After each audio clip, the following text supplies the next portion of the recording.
میں نے آپ سے کہہ دیا ہے کہ میرا انتظار نہ کیا کریں۔ میں اب بچہ نہیں کہ ہر بات میں آپ کی اجازت لوں۔ میں اپنا اچھا برا جانتا ہوں۔ یہ کہہ کر اس نے غصے میں زور سے دروازہ بند کر دیا۔ میری آنکھوں سے آنسوؤں کی ایک دھار سی جاری ہو گئی جو تھمی نہیں رہی تھی۔ یا اللہ، یہ میری وہی اولاد ہے جس کے لیے میں دنیا کی ہر آسائش کا ڈھیر لگا دینا چاہتا تھا۔ اچھے سے اچھے انگلش میڈیم اسکولوں میں تعلیم دلوائی، خوراک سے لے کر لباس تک اعلیٰ درجے کی مہیا کی۔ جس چیز پر اس نے ہاتھ رکھا بلا جھجک دلوایا۔ آخر کو یہ میری اولاد ہے، میری آنکھوں کا تارا۔ لیکن میں بھول گیا تھا کہ آنکھوں کے تارے کو آنکھوں کی ٹھنڈک کیسے بنایا جاتا ہے۔ میری بیوی کچھ عرصے سے بیمار تھی، وہ کمرے میں قید ہو کر رہ گئی تھی، جس کی وجہ سے اب میں زیادہ وقت گھر سے ہی اپنے بزنس کو مینج کر رہا تھا، اور میرا بیٹا گزرتے وقت کے ساتھ ساتھ ہم سے دور اور بیگانہ ہوتا جا رہا تھا۔ پہلے راتوں کو دیر سے آنا شروع کیا، پھر اکثر رات گھر سے باہر رہنا معمول بن گیا۔ اس کے مزاج کو دیکھتے ہوئے اب پوچھنا بھی چھوڑ دیا کہ رات کہاں تھے۔ یہ کہانی آج کل بہت سے گھروں کی ہے کہ اولاد بے راہ روی کا شکار ہو رہی ہے، دین سے دور ہو رہی ہے، اخلاق کی پستی میں گر رہی ہے، والدین سے لا تعلقی اور ان کی عزت سے غافل ہو رہی ہے۔ آج کل بہت سے گھروں میں والدین اپنی بگڑی ہوئی اولاد سے پریشان ہیں۔ ان کی اپنی اولاد ان کے لیے باعث سکون اور آنکھوں کی ٹھنڈک کے بجائے ان کے لیے درد سر بنی ہوئی ہے۔ یہ وہ رشتہ ہے جس کو خود سے کاٹ کر جدا بھی نہیں کیا جا سکتا، کیونکہ اگر تعلق ختم کر بھی دیا جائے تو بھی شدید اذیت کا باعث ہے، کیونکہ یہ وہ واحد رشتہ ہے جس کی خاطر انسان جوانی سے ہی اپنی تمام توانائی، مال و دولت اور وقت اس پر لگاتا رہتا ہے، اس کو دیکھ دیکھ کر جیتا ہے۔ تو یہ خرابی کہاں سے شروع ہوئی؟ کیسے یہ بچے بڑے ہو کر بگڑ جاتے ہیں، راہ مستقیم سے ہٹ جاتے ہیں، اور ماں باپ کی عزت نہیں کرتے، ان کی پرواہ نہیں کرتے۔ اب آئیے اس کے حل کی طرف۔ کس طرح ان بگڑی اولاد کی اصلاح کی جا سکتی ہے؟ کس طرح اولاد نیک بن سکتی ہے؟ سورہ الکہف میں اللہ رب العزت کا فرمان ہے، وَكَانَ أَبُوهُمَا صَالِحًا، اور تھا ان دونوں کا باپ نیک۔ یہ واقعہ ہے حضرت موسیٰ علیہ السلام کا، جب وہ خضر علیہ السلام کے ساتھ ایک بستی میں داخل ہوئے اور بستی والوں سے کھانا مانگا تو انہوں نے انکار کر دیا۔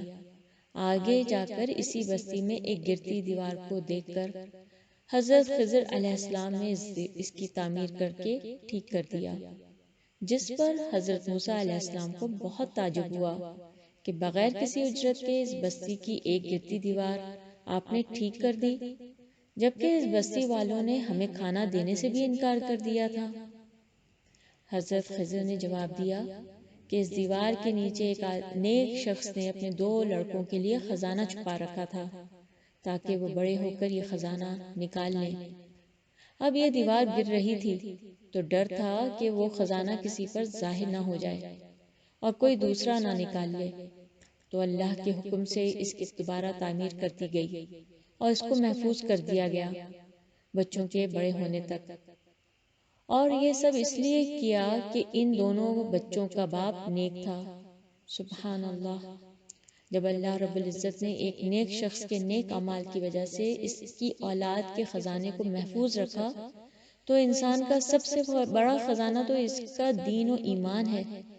جب کسی شخص کا ایمان سلامت رہتا ہے تو وہ شیطان کے بہکاوے میں نہیں آتا، وہ اپنے اللہ کو راضی کرنے والا ہوتا ہے، اپنے والدین کی عزت کرنے والا ہوتا ہے، ان کی خدمت کرنے والا ہوتا ہے۔ یہ بات تمام ان والدین کے لیے ہے جو اپنی اولاد سے پریشان ہیں۔ اگر وہ اپنی اولاد کی اصلاح چاہتے ہیں تو پہلے خود نیک بنیں، اپنے اللہ کو راضی کریں، نمازوں کی پابندی اور نیک اعمال میں کثرت کریں، گناہوں سے بچیں، تو آپ کی اولاد کے دین اور اخلاق و کردار کی اللہ تعالی حفاظت فرمائیں گے انشاءاللہ تبارک و تعالی۔ حضرت عبداللہ بن مسعود جب رات میں نوافل ادا کر رہے ہوتے تھے تو سامنے اپنے چھوٹے بچے کو سویا دیکھ کر کہا کرتے، من اجلک یا بنی، یہ تیرے روشن مستقبل کے لیے ہے، اور روتے ہوئے وکانا ابوہما صالحا کی تلاوت کرتے۔ حضرت سعید بن مسیب کا بھی یہی حال تھا، فرماتے نماز پڑھتے ہوئے جب مجھے اپنے بچے یاد آتے ہیں تو نماز لمبی کر دیتا ہوں۔ سورہ کہف میں مذکور واقعے سے بھی یہی بات سامنے آتی ہے کہ اگر باپ اگر نیک ہو تو اس کا فائدہ اس کی اولاد کو بھی ہوتا ہے۔ ایک معروف ڈاکٹر نبیل اوزہ کہتے ہیں کہ میرا ایک دوست کویت میں ایک حکومتی ادارے میں اچھے منصب پر فائز ہے۔ وہ روزانہ چند گھنٹے فلاحی کاموں میں غریب اور مجبور لوگوں کی خدمت میں لگا رہتا ہے۔ میں نے کہا کہ تم اپنے کام میں زیادہ دلچسپی لو تو شاید تمہارا منصب اور مقام اور زیادہ ہو جائے گا۔ کہنے لگا، تم جانتے ہو کہ میں 6 بچوں کا باپ ہوں جن میں بیٹے زیادہ ہیں، اور مجھے ڈر ہے کہ کہیں یہ بے راہ روی کا شکار نہ ہو جائیں۔ جب سے میں نے وَكَانَ أَبُوهُمَا صَالِحًا کی تفسیر پڑھی ہے، اپنی زندگی کا ایک حصہ فلاحی کاموں کے لیے وقف کر دیا ہے، اور میں اس کے بہترین اثرات اپنے بیٹوں میں دیکھ رہا ہوں۔ سبحان اللہ۔ تمام والدین کے لیے جو اپنی اولاد کے رویوں سے پریشان ہیں تو وہ اپنی عبادات اور اخلاق و کردار پر توجہ دیں تاکہ اللہ ذوالجلال ان کی اولاد کو بھی شیطان مردود سے اپنی پناہ میں رکھے، انشاءاللہ تبارک و تعالی۔